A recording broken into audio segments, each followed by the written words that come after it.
गॾु थियण जो मक़सदु अमीन गंगापुर साहब जेको इहो मां त चवंदुसि लानत न पर लखु लानत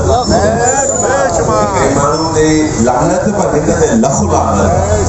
जेको पंहिंजे पीउ जो न थियो हिननि खे एतिरो क़दुरु न थियो हिन जे ख़ानदान खे सियासत में घोटे सारो वो भी देखो बेस नस्ली हूंदो न माण्हू जंहिंजो न नस्ल हुजे न चवंदा आहिनि त मुंहिंजे वालिद साहब अलाह मरहूम नवाज़ साहब खे जन्नतुल फिरदौस में जाए थे 1993 में बाबे हिकिड़ी स्पीच कई बजट तॾहिं तारण साहब असांजो सदर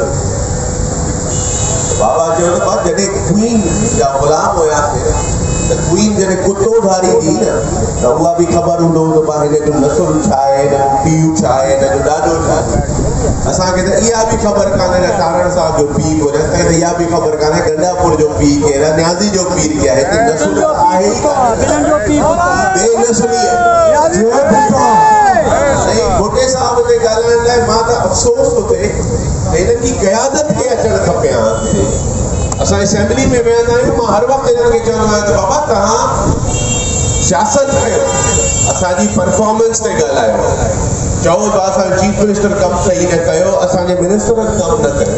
तव्हां असांजे लीडरशिप ते न ॻाल्हायो छोकी तव्हां असांजे लीडरशिप ते हिकिड़ी ॻाल्हि कंदव त असां वटि 100 ॻाल्हियूं आहिनि तव्हांजे लीडरशिप ते ॻाल्हाइण हू मुराद सईद साहब आहे हिकिड़ो हुते उहो वरी उहो थी ॻाल्हाईंदो त मां चवंदो आहियां मुराद सईद साहब तूं असां ते ॻाल्हाइण खां अॻु में पंहिंजे हॉस्टल जा यार त ॻोल्हे न जेके ॻोल्हे न लभनि इन्हनि माण्हुनि जी का न हैसियत आहे न इन्हनि माण्हुनि जो को वजूद आहे भुटे साहब जे छा ॻाल्हाए भुटे साहब जे ॻाल्हाइण ते अचूं त असां मां सम्झा ॾींहं लॻी वेंदा जेके भुटे साहब हिन मुल्क लाइ हिन अज़ीम पंहिंजी जान जी कुर्बानी तूं असेंबली जे फ्लोर ते चयो पीटीआई जे दोस्तनि खे त तव्हां पहिरीं असांजे गड़ी ख़ुदा वक़्तु क़ब्रिस्तान ठाहे पोइ असां तव्हांखे ॻाल्हायो त तव्हां असां जेतिरो छा कयो केॾी महिल ॻाल्हाए चवंदा 22 साल असां गुज़र 22 साल तव्हां छा कई मुशर्रफ जे पोयों बि कहां लॻल हुयो 22 साल हुयो त मियां साहब सां वेही मानियूं बि तूं इमरान ख़ान खाधियूं हर शइ जा मज़ा वरितई हाणे तूं चई त मां 22 साल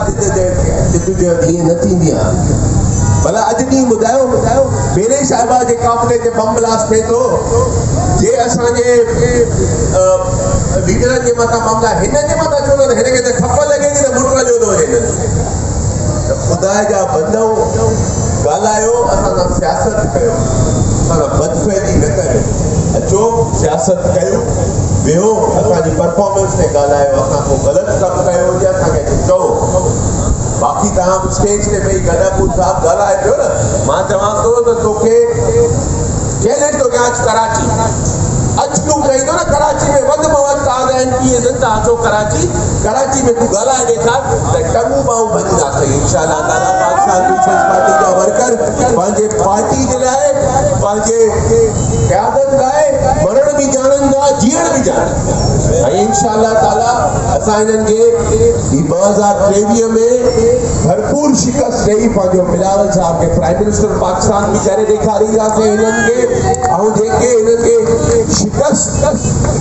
हिननि जो मुक़दर आहे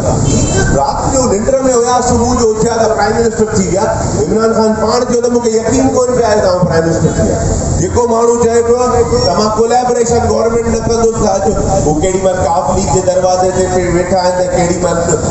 एमक्यूएम जे दरवाज़े ते वेठा आहिनि जेको वेही एमक्यूएम वारनि खे गारियूं ॾींदा अॼु एमक्यूएम सां गॾु वेठा आहिनि इहे सभु मुफ़ाद परस्तनि जो टोलो आहे तव्हां इंशाअल्लाह 2023 परे न आहे साल ॾेढ बचियो आहे मथे साल खां असांजो इलेक्शन ईयर शुरू थी वेंदो ऐं इंशाअल्लाह भरपूर शिकस्त हिनखे हिनजे घर में नसीब थींदी